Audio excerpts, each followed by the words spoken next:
इस बीच बड़ी खबर आई गाजा और मिस्र को जोड़ने वाले रफा बॉर्डर पर 7 अक्टूबर को हुए हमले के बाद पहली बार रफा बॉर्डर को खोल दिया गया। रफा बॉर्डर 7 अक्टूबर के बाद से ही बंद था और इजराइल लगातार वहां बमबारी कर रहा था। गाजा में कई विदेशी नागरिक भी फंसे हुए थे जो गाजा से चाहकर भी बाहर नहीं निकल पा रहे थे। गाजा पट्टी में मौजूद लोगों तक मदद पहुंचाने के लिए भी रफा बॉर्डर का खोला जाना जरूरी था,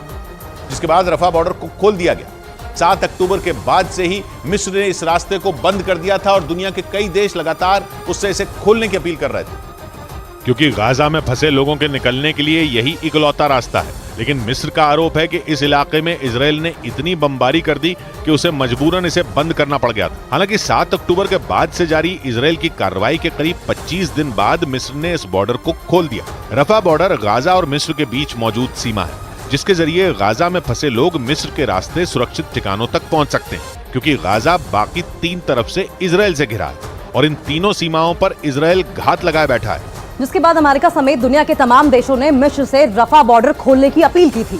जिसके बाद मिस्र ने पहले इस बॉर्डर के जरिए गाजा में राहत सामग्री पहुंचाई और उसके बाद इसे शरणार्थियों के निकलने के लिए खोल दिया। लेकिन इस दौरान सबसे बड़ा खतरा इजराइल की बमबारी का,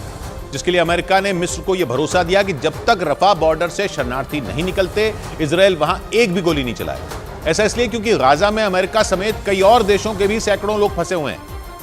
और इसी वजह से सबसे पहले वहां फंसे विदेशी नागरिकों को बाहर निकाला जाएगा, जिसकी जानकारी मिलते ही वहां सैकड़ों की तादाद में लोग जमा हो गए। वहां से जो वीडियो सामने आया उसमें कई लोग अपने सामान के साथ मिस्र और गाजा के बीच मौजूद रफा बॉर्डर की तरफ बढ़ते नजर आए, जहां एक चेक पोस्ट बनाकर उनके पासपोर्ट चेक किए गए,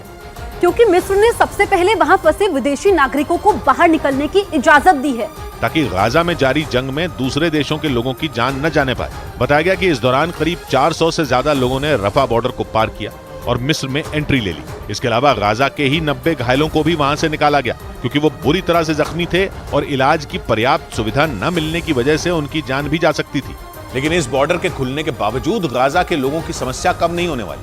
क्योंकि मिस्र और जॉर्डन दोनों ही देश गाजा के लोगों को अपने यहां शरण देने से पहले ही मना कर चुके हैं। मतलब रफा बॉर्डर से सिर्फ और सिर्फ गाजा में फंसे विदेशी नागरिक बाहर निकल सकेंगे, जबकि गाजा के लोगों को कोई भी देश शरणार्थी के तौर पर स्वीकार नहीं करेगा। गाजा के सबसे करीब मौजूद मिस्र और जॉर्डन दोनों ही इस मामले में पहले ही हाथ खड़े कर चुके हैं, क्योंकि इन दोनों देशों का मानना है कि अगर गाजा के लोग वहां आए तो उन देशों में शरणार्थी संकट खड़ा हो सकता है। यहाँ तक कि जॉर्डन के शासक तो इस मामले में सीधे सीधे चेतावनी तक दे चुके हैं। इसके अलावा इस जंग में हमास के सबसे बड़े मददगार के तौर पर उभरे तुर्की और ईरान ने भी गाजा के लोगों को अपने देश में शरण देने के मामले में चुप्पी साधी हुई है। और इसके पीछे की सबसे बड़ी वजह अरब लीग रेजोल्यूशन को माना जा रहा है। ये मुस्लिम देशों के बीच हुआ एक ऐसा समझौता है जो अब गाजा के लोगों के लिए मुसीबत बन गया है,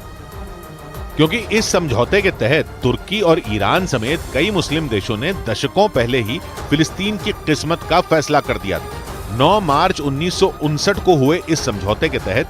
दुनिया का कोई भी मुस्लिम देश फिलिस्तीन के नागरिकों को न तो अपने देश की नागरिकता देगा और न ही उन्हें अपने देश में शरण दे सकेगा, क्योंकि उनका मानना है कि ऐसा करने से फिलिस्तीन की लड़ाई कमजोर हो जाएगी। मतलब अगर फिलिस्तीन के लोग अपनी जमीन छोड़ देंगे तो इजराइल के खिलाफ उनकी लड़ाई वहीं खत्म हो जाएगी, क्योंकि फिलिस्तीन के लोग अपनी जान बचाने के लिए दूसरे देशों में शरण ले लेंगे और ऐसा होते ही इजराइल उनकी जमीनों पर कब्जा कर लेगा, जिसका मतलब यह होगा कि ईरान और तुर्की जैसे देश फिलिस्तीन की जिस लड़ाई में सालों से उसकी मदद करते आ रहे हैं, वो लड़ाई लड़ने के लिए फिलिस्तीन ही नहीं बचेगा। इसी वजह से मुस्लिम देश गाजा तक राशन पानी तो पहुंचा रहे हैं, लेकिन वहां के लोगों को अपने देश में शरण देने से पूरी तरह इनकार कर चुके हैं। लेकिन इस जंग के दौरान सिर्फ गाजा के लोग ही नहीं बल्कि कई विदेशी नागरिकों की जान पर भी बनाई, क्योंकि वो इजराइल के पलटवार के दौरान गाजा में फंस गए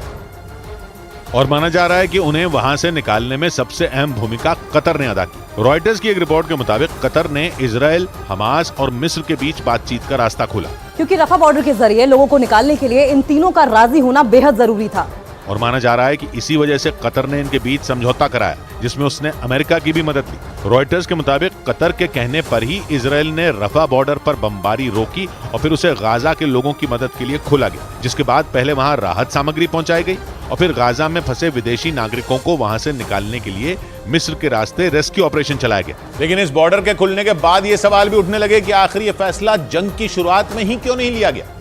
हालांकि इजराइल ने इन सवालों का जवाब देते हुए यह साफ कर दिया कि मिस्र से लगने वाली गाजा की सीमा उसके लिए सबसे बड़ा सिरदर्द है,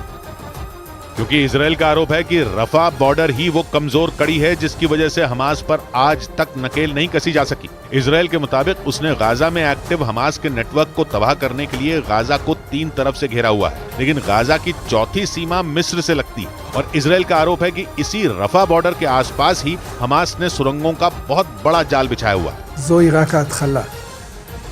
וההתחלה היא בצפון, מן הטעם שהעיר עזה היא מרכז הכובד של שלטון חמאס. हालांकि इजराइल ने यह भी साफ कर दिया कि वो मिस्र या किसी और देश की तरफ से की गई गाजा को मदद को रोकने के पक्ष में नहीं है, लेकिन वो इस मदद की आड़ में हथियारों की तस्करी से परेशान है, जिसे वो किसी भी कीमत पर रोककर ही रहेगा।